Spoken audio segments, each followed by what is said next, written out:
My name is Craig Picken. I'm an executive recruiter.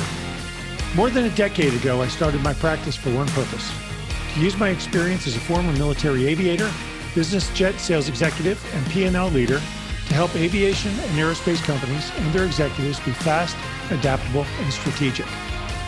I do these podcasts to inspire and inform, but more importantly, they are a focused platform to help business leaders grow. Welcome to the Aerospace Executive Podcast. So, hey, welcome back to the Aerospace Executive Podcast. I'm absolutely thrilled to have Dennis Volpe on with me. Dennis is a principal leadership coach and executive performance coach with the Leadership Research Institute. He's in the process of releasing an upcoming book called Transition on Purpose, which illustrates success, failure, and resilience in as people transition through their careers. On the leadership side, he's a Naval Academy graduate. He's a former commanding officer of a guided missile destroyer in the Navy, taught leadership classes to upcoming to midshipmen at the Naval Academy and future naval officers, and is helping companies now develop their leadership and talent maps. And welcome, Dennis. Thanks for coming on. Craig, thanks for having me. I absolutely appreciate the opportunity to chat. Just thrilled to have you here. So you're doing some coaching with you're doing some coaching with a couple high profile companies in the aerospace arena. What are you teaching them now? It's a pretty chaotic time to be a leader inside an aerospace manufacturing company. Yeah. So as you very well know, the aviation and the aerospace space is interesting. There's probably a better word than interesting, but we'll just stick with that. And the key piece, that I'm spending some time in is focusing on what you can control rather than what you can't.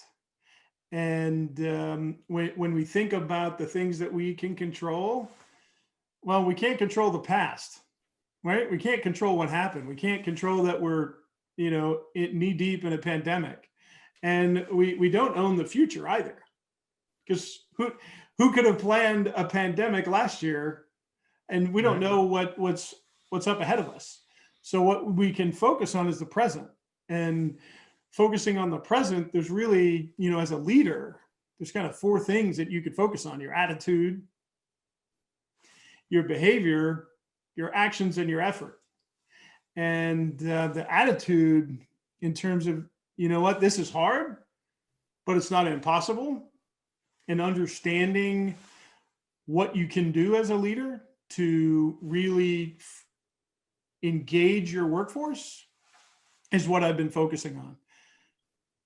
How do you so if I'm a leader of a business, specifically an aviation business, and, it's just, I don't know if you're coaching remove all sharp objects from the building. But, it gets very hard to be a leader with, resilient, with a lot of, when you may be laying off people, you may be cutting their pay a little bit, you may be, there's a whole lot of stuff going on. How do you keep a positive attitude? How do you keep the wheels on the bus? I mean, I think that's a challenge a lot of people are, having right now. And Craig, I revert back to something that I learned way back as a midshipman at the Naval Academy, and from Vice Admiral Stockdale, who is, for those who don't know, he was a Navy fighter pilot who was shot down over Vietnam and was a prisoner of war. Yep. And Jim Collins, in his book Good to Great, actually talked about the interaction between him and Admiral Stockdale, which then became known as the Stockdale Paradox. And how do you balance realism and optimism? Mm-hmm. And understanding that, things are difficult. We do have to, in fact, lay some people off. But guess what? We also have to say, what does the future look like and how can we maximize our efforts? So in a situation that's trying, how can you look at it from a positive perspective rather than just focusing on, yeah, this sucks, and we can't do anything about it? Because once you do that as a leader, You're done. well, not only are you done, so is your team. Everybody's done. Well, it was interesting, yeah, because Stockdale talked about, the optimists were the ones who took it to heart. We're going to be home by Christmas. Well, Right. Christmas comes and goes, and they're disappointed. Yeah. The realist is like, hey, look, we'll see where we're at Christmas, and then we'll, Yeah. And maybe we will, maybe we'll not, but we're not. But we just got to get to Christmas in the meantime. yeah, We'll let's get to Christmas and see where we're at then. And and in our current situation, I think every leader should take a step back and say, okay, where am I? Where do we need to go? What are the obstacles, and how do I maximize the effectiveness and efficiency of my team? What do I have control over? And focus I like to say, your attention, your energy and your effort on the things that you can control. So here's a question. You've got a couple of different types of leaders. You've got collaborative leaders. You've got sort of command and control leaders. What are you doing now? Are you bringing your team going in? All right, we're kind of in the midst of it. How do we get through this? Or does it take a command and control leader and saying, hey, look, this is what we're going to do. This is the path we're going to go. Step in line and let's head down the path. So I think the answer could be two things. One, it depends. And two, both. And I think as a leader, we have a responsibility to our team, regardless of how big or how small it is. And our responsibility is to provide reality in a collaborative way. In terms of defining reality, defining what the desired end state is, and what their roles is in that journey. Because if they don't, because perspective is a huge thing. And if you don't take the time as a leader to make sure that the perspective of the people on your team are aligned, and I like to say, everyone has a shared consciousness of reality, then you're doing them a disservice and you're not doing your job as a leader. And sometimes there's a need for that command and control. Sometimes you have to let people know this is the direction that we're going to go. And guess what? We may have to pivot. But right now, this is where we're going, and this is why we're going there. So when you're teaching leadership in the Naval Academy, you've got these 20-something-year-old future Navy officers, and you were the captain of a destroyer. I was a frigate captain, not a destroyer captain. Sorry, frigate. But as the captain of a destroyer, it's I'll say it's a benevolent dictatorship in a lot of ways. We've got the crew. We want to make sure the crew is taken care of. We got the officers. We want to make sure the officers are taken care of. We want to make sure everybody's doing their job. But at the end of the day, you're the guy with the target on your back. You're the one who's in charge. How does leadership from yesterday, when things where everybody was fat, dumb, and happy, we're all making money, the economy was good, industries were growing, to today, how's it changing a little bit, or is it changing? Well, when I think back about teaching leadership, I think there's three levels or three different lenses of awareness that a leader needs to have. And those lenses are self-awareness, social awareness, and then situational awareness. And how well do you understand yourself? How well do you understand and manage yourself based on the interaction with other people? And that's where that social awareness piece comes in. And then the situational awareness piece, and that's kind of what you're alluding to. How is that situation impacting you as a leader, and how is it impacting your team members? Because it's going to impact your team members differently depending on where they are personally, where they are professionally, and everything else. And understanding that even though there's a huge, forest, if you will, of team members, there are individual trees out there that you have to pay attention to. And if you don't, then again, you're not necessarily doing your job as a leader. Now, as a military officer, a naval officer, and you could understand this and appreciate it, mission first, sailors always. Because we spend a lot of time, I think, lately talking about emotional intelligence. And, we need to be more emotionally intelligent, and we need to be more emotionally engaged and everything else. And that's 100% correct. However, we also still need to be effective and efficient. And if you're not effective and efficient, that's going to impact you as a leader. That's going to impact your organization and everything else. Yeah. I mean, look, I think in the media today, and there's, you read a lot of the hoopla in the media, and, there's this great misnomer around that great leaders got to be nice. They got to be, it's like, we're all going to sing, we're all going to have, it's going to be like, Disneyland, and we're all going to be, pixie dust, and we're all going to get along. And, I'm kind of like, hey, look, I cry a lot of bullshit on that. Excuse me. I think it's not, being nice it's great. If everybody can be nice to each other and get along, that's great.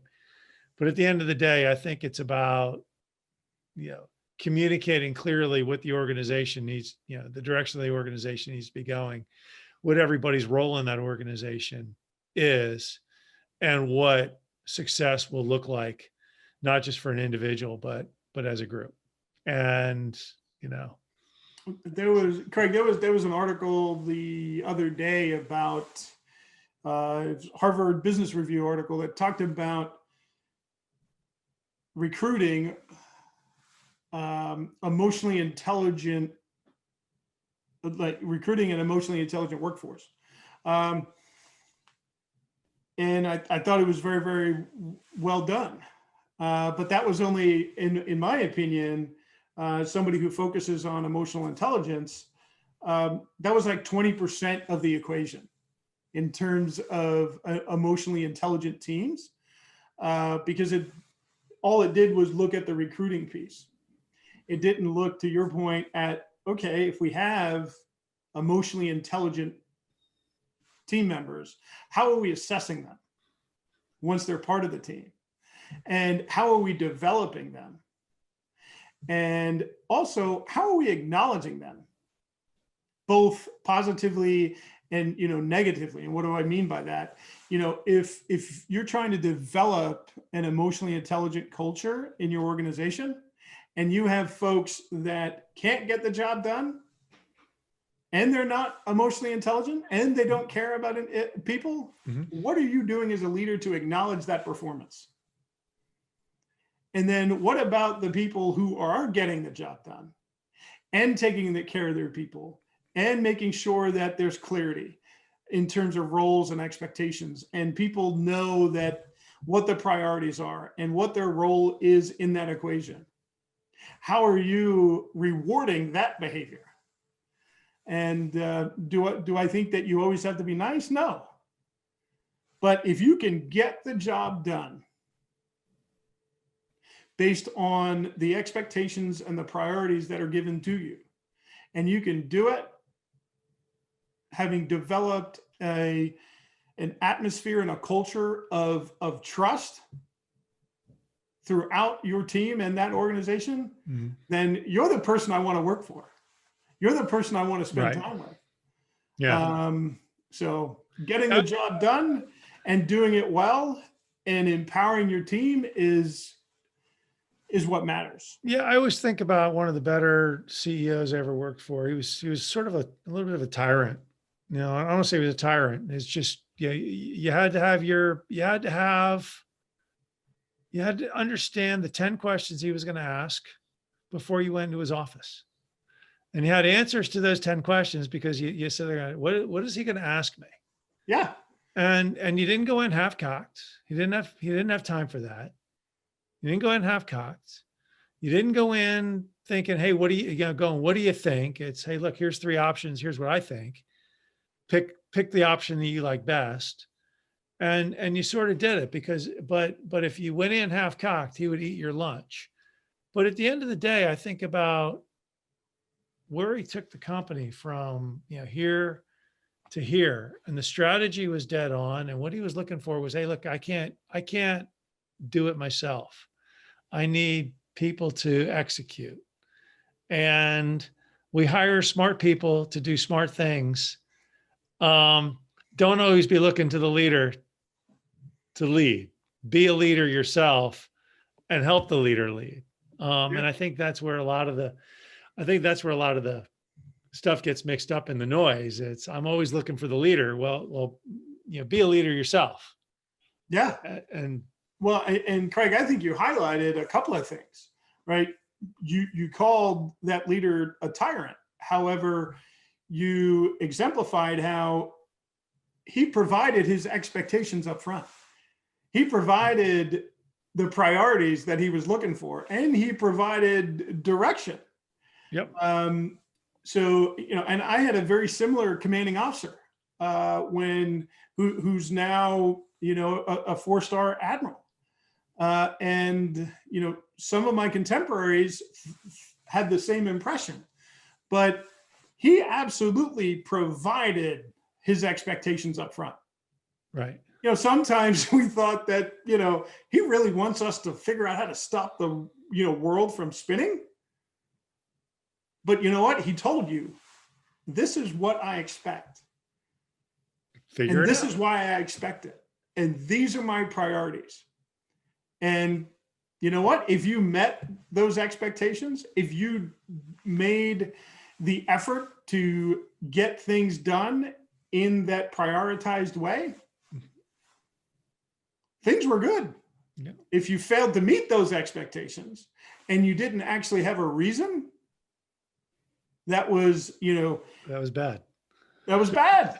But, with the understanding that sometimes the situation impacts, your ability to get things done. But if you did everything within your control and within your team's control to get it done, and the situation impacted it in such a way that it couldn't get done,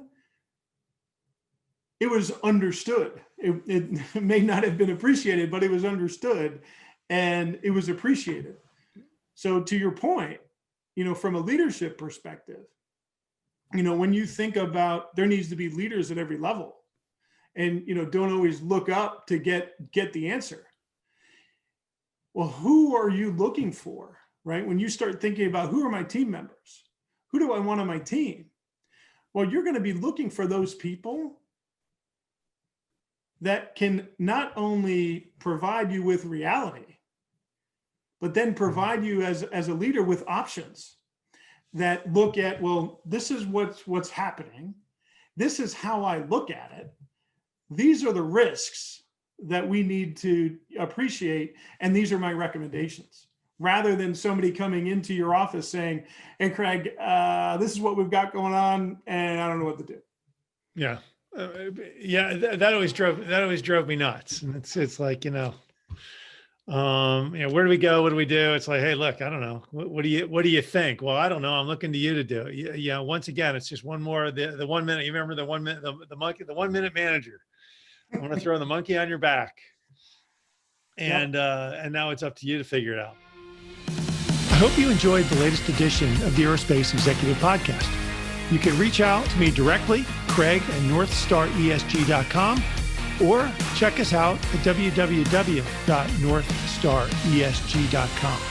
You can subscribe to this podcast on iTunes, Stitcher, Podbean, or on YouTube.